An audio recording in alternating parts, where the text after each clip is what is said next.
Alright, so away we go.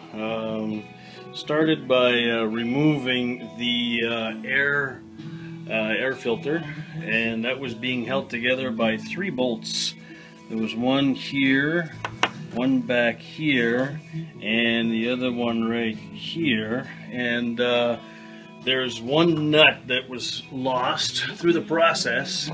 Basically, the way it works is that the nut here is under the fender, and then you get this washer thing, and even when it sits there tight, it still wiggles a little bit. I guess it's for vibrations or whatever. So Jeep has invented the way that just to have that fit on there loosely. Remove the battery now. As you can see, there's my positive, there's my negative. Always remove the negative first, just for you guys. Now, there was also a bar right here that fit across, and they're just held in by hooks that basically come in and hook in this hole down here. They kind of click right in there. So there's one on either side. You see the other one. So now I've removed the fuse box, and the fuse box basically is just 2 bolts, one on this side, 2 on this side, and then one on the back side, right in there. And if you can see it, it's not a very good video. So anyway, there's one way back in here. Let me see if I can put the light on there so we can see it. So the fuse box is here. I guess I don't know if this is backwards or what, but anyway, there's right back there. There, we see it there. And that basically fit into that hole underneath. Right there, we can kind of see it right there. So that fit in there like that. We back up so we can see it. Okay, so 2 on one side, 1 on the other side. Alright, so I'm going to flip that over. I'm not going to disconnect it, of course. Now, along the edge, we see this is the whack of wire, so I'll disconnect or disengage this clamp. I guess I'm backwards. Let me see if I can turn this back forward. So what I'm going to do is I'm going to disconnect this strap, and there's another strap here, and then that'll loosen this up. And down below here, there's another strap that holds everything together right here. So basically just drilled into the fender, and it's some kind of a holder. So I'll be able to take all that and flip it up. Now, the air conditioning was not too difficult. Basically what I did is I removed these clips. They basically are just, I guess here we could see it right there. And they fit into that hole, and so I pulled on it and I reattached them to the tube, and then I taped it up to the center crossbar. That's the crossbar that goes all the way to the front of the Jeep, to the rad right here. So basically I just taped it up just to get it out of the way, get a bit more space in here. I'm going to try that. Maybe I won't have to disengage all that. And of course you get your regular wires and stuff. There's another strap pin here, so I'm going to go ahead and continue that, and also remove this plate for the battery plate. I see 1 bolt there, 1 bolt there, and I don't see any other bolt, but I'm sure there's a 3rd one somewhere. So anyway, we'll continue with that, and then we'll proceed by removing the flare off the side of the fender. Alright, so catch you in a bit. Alright, so here we are. A couple of bolts here that was holding that plate down for the battery. Actually, this was sitting a little bit more like this.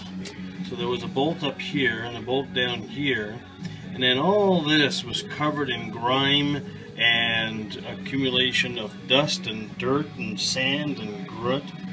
And there was 2 more bolts that I dug out.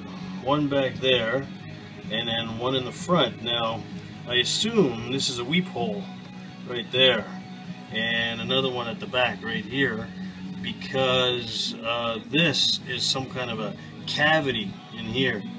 And this cavity, there's another weep hole, this cavity basically fills up with water, and to avoid any kind of an accumulation, that's what these weep holes are for. The problem is that they get filled up with crud and crap, so I have to vacuum everything out, and you can see here.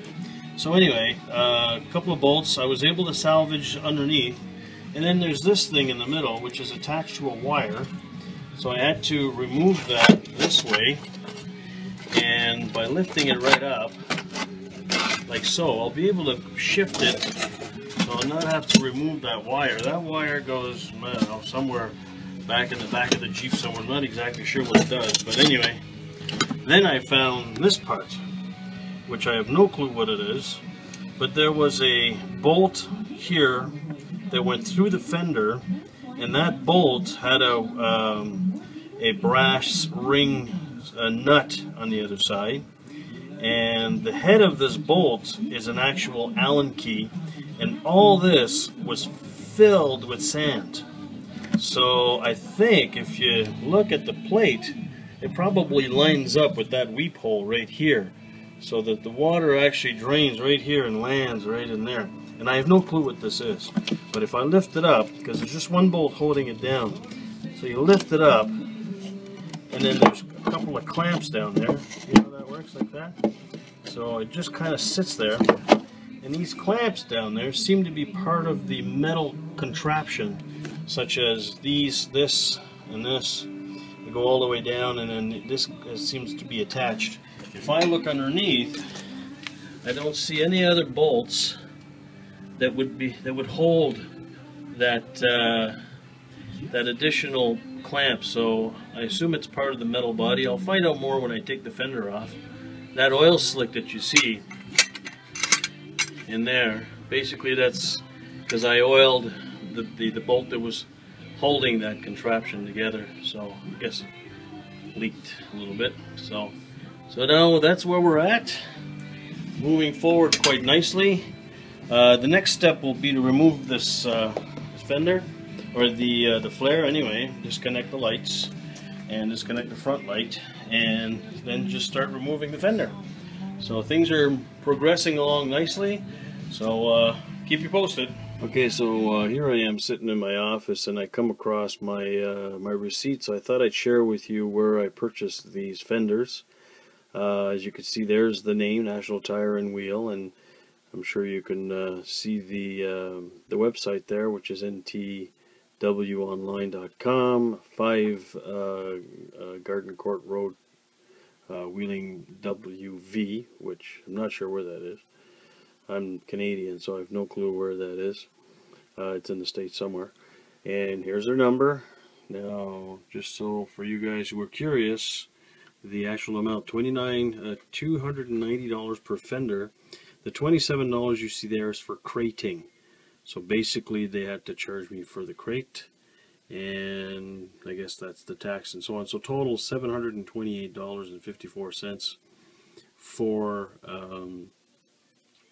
the two fenders together. So not bad, pretty good price. So I'm sure that some of you were curious to see where I got that, so I just thought I'd share that with you.